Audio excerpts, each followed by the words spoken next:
introduce Professor Julie Reche, who is widely considered to be the star of her generation. She just completed her PhD a couple years ago, and already she's considered and being cited by top psychoanalysts.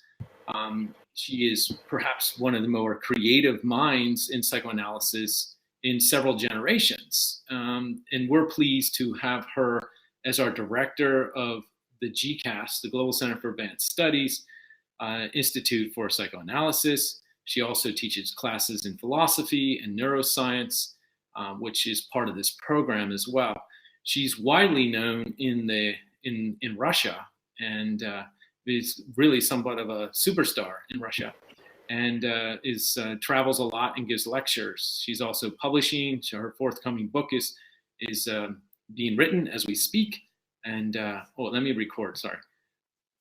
Or taking classes. This is not an exchange of some doctrines. It is a dialogue, because those books, philosophical books, they criticize previous ideas or some existing perception of the world, and this is how philosophers engage in this productive dialogue, the result of which is philosophy.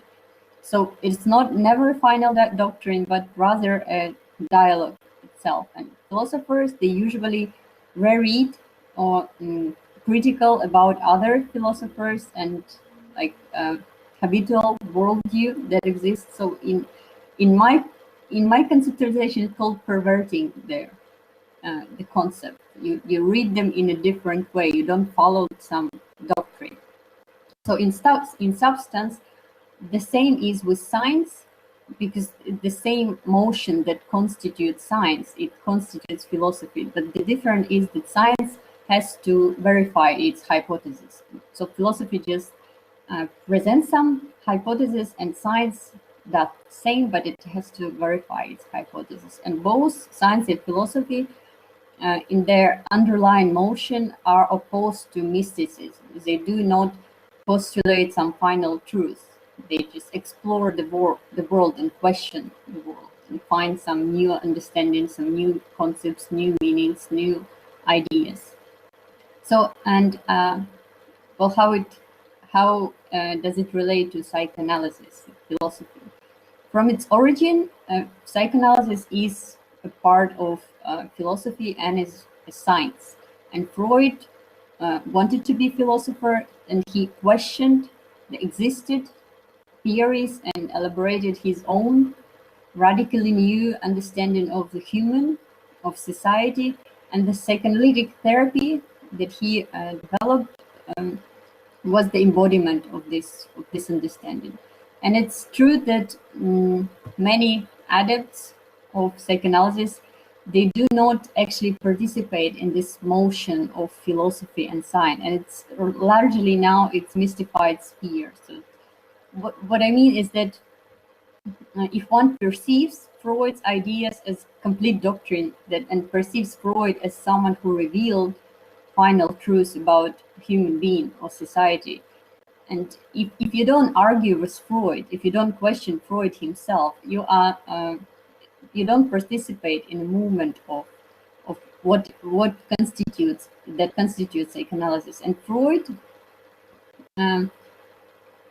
Freud's doctrine was really advanced for his time, and Freud was really advanced scientist for his time, but and a really bold thinker. But within perspective of today's scientific knowledge, most of psychoanalytic traditional Freudian theories are considered irrelevant. And it doesn't mean that Freud wasn't the scientist. He just was scientist of his time, and he built his theory on something was known at his time. And it doesn't mean that we have to renounce psychoanalysis, because Freud's doctrine is Freud's ideas and theories. It's not actually something that constitutes psychoanalysis. Rather, at the heart of psychoanalysis is his boldness of thinking.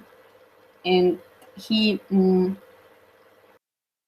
Freud's ideas for his time were new and provocative and challenging, and challenging the existing theories at his time. challenging the existing understanding of the human at his time. But Freud always doubted his own ideas. He was always in constant dialogue with himself and with others, and he constantly repeated that science of the future has to prove or disprove his hypothesis. So this is really scientific understanding of what has to be done. And this is how he was a scientist and a philosopher, participating in this motion of questioning and challenging existing theories and providing science with some challenging hypotheses that it tries to prove or disprove. And the more challenging it is, the better science works. Either it doesn't matter if science will disprove it or prove it. It's just challenging and questioning. And this means that we ourselves now today are more Freudians when we criticize Freud's ideas and when we elaborate our own research on the basis of his ideas, and not when we idolize Freud and when we claim that we revealed some final truths in his doctrine. And this is basically what we're going to do in two of my classes that I'm going to teach for this program. And the first one called "What is Love Made of?" And this class will challenge Freud's understanding of love and intimacy as based on sexual instinct, and his concept in general, his concept of human being as led by sexual drive. And I will rely on socio-cognitive neurobiology that revealed that the basic need of human being is not sexual instinct, but just pure interest, need in others, attachment to others, which is quite independent of sexuality, but sexuality depends on it and it's secondary in relation to it. So we just desperately need each other, and including the recognition of others that we need, and bodies of others in many ways, including sexual drive. But this sexual drive is not the basic need of humans. And the second class is called Child Trauma Love. And what we will discuss is that popular version of psychoanalysis gets it wrong when claims that we have to, and popular psychology when they claim that we have to heal our traumas, that what we have to do with traumas and with person, and when they present the ideal of human life and human psyche as untraumatized. The problem is that it's not possible. The traumatized human and psyche is something that only dead human might have, and the development of personality is a neurosis. This is how it developed. It develops through traumatization, psychological traumatization. And the same is with relationship with others. It presupposes emotional pain, and it doesn't work without this mechanism that involves emotional pain. So we are traumatized from childhood, and well, this is who we are. And about so you can choose, probably Kristen will tell you that you have to choose, I think, 4 topic seminars.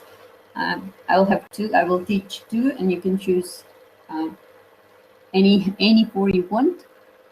So, and the other thing that we have in this program is the option of individual training, 6 individual sessions, and this means that you will go through individual trainings with me or other practicing psychoanalysts. And if it's me, I will introduce the modified version of psychoanalytic therapy. And my basic idea that I practice is combination of philosophy and psychoanalysis, the variant of therapy where psychoanalysts and those who are psychoanalyzed, they engage in this Socratic dialogue. So what they do is philosophy, and this kind of therapy turns out to be more effective in many ways in comparison with the pop psychology therapy that pop psychology offers, and traditional version of psychoanalysis, because first of all, a traditional version implicitly suggests this unchangeable and unreachable ideal of human life, that we have to be happy, constantly happy, we have to be untraumatized, but and it's quite repressive because it imposes, even if it's implicitly, these ideals, and this ideal is unreachable, so it's even more traumatizing than traumatized person, because proclaim that people have to be happy, but it's impossible to be happy all the time. So imposing this idea or claiming this ideal is the embodiment of it is possible, even sometimes traumatizes people more. And this kind of therapy, this modified version of psychoanalysis, it does something better because it helps to open a new perspective for those who are psychoanalyzed. So just a dialogue, Socratic dialogue, philosophical dialogue, but where they question their own perspective and we elaborate a new perspective, and it quite liberates because it gives fresh air, and a new perspective is not imposed; it's developed in a dialogue. And I have this strong feeling that people actually this is what they're looking for when they're asking for help, when they think they need psychoanalytical help, because even if they think they want something else, they want to be happy or untraumatized. When they get this, they get something even better. It's just a whole new world, because new perspective is a new world. So it's kind of more than they expected. Yeah, and now maybe Kristen can introduce other topic seminars. That's it. Great, thank you, Julie. Let me engage my webcam. And great. Well, thank you for that introduction, Julie, to your courses, to the program, and for also defining the field that within which we will be working. Are there any questions at this point before I go on to introduce the other seminars that we will be hosting, and also to talk about the project that you're required to complete for the certificate program? I should mention that the classes, so you'll take 2 classes, 2 from Julie, and then you'll select 2 more from the other options, including Keith Faulkner, who has written widely and published many key books. His main focus is on Deleuze, Gilles Deleuze, who, as you may know, is a leading philosopher, or was a leading philosopher, no longer with us, but invented different paradigms within which to think ontologically different. And so that's Keith's class. That's coming up in if you look at the website link on the chat, I have that information. If you click on that link and you scroll down just a bit, you can see that Keith's class is going to be in March. Clayton Crockett's class, the breakout, or it's been renamed to Energy, OJPA, and the New Materialism. And Clayton has published widely. He, myself, and Slavoj Žižek edit the book series Insurrections at Columbia University Press. He has published many books and is considered a leading philosopher in the continental tradition. His main research focus is on psychoanalysis and philosophy, and he's getting into tying in energy and psychoanalysis together, thinking the notions of energy. His seminar class will be focused on looking at Lacan's seminar on anxiety and other seminars, and he'll be teaching that course in April. As Julie mentioned, she's going to be teaching What is Love Made Of? That's going to be starting next week. And then following up with that, Child Trauma Love in March and April. I'll be teaching a decolonializing psychoanalytic epistemology course, which will be coming up in March as well. And in addition to Keith Faulkner's class and Clayton Crockett's class, we have Erin Yarby, who is a professor at Brown University. She did her PhD at Columbia University. She'll be teaching on spectral bodies, witches, hysterics, and mediums. That's what she did her PhD in anthropology. So actually her class will be taught this summer. You'll notice that on the page, we have a kind of time frame that we would like to encourage you to abide by. That time frame ends in June. Okay, and that includes completing the 4 seminars and completing a project. What do we mean by a project? I'll talk about that now. The project is something that can be in any genre. It can be in written form, in experimental writing. Remember, as Julie just talked about, a very important aspect of what we try to do here is try to call into question the very notions of what it means to be human, to rethink the categories that solidify themselves in status quo, which become repressive. And so we're trying to challenge that, and being a challenge to that paradigm of repressive thinking embodies itself in different ways. It can embody itself in experimental thinking, which can be non-linear. It can be performance-based, from dance to body movement to film, to different other kinds of different projects.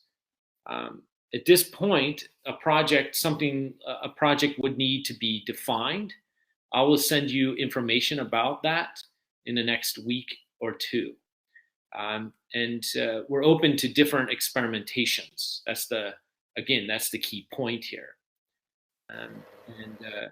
So you complete a project. You'll have to have your project approved by March, and then you can complete the project. And once you complete the project in the 4 seminars, then we issue your certificate.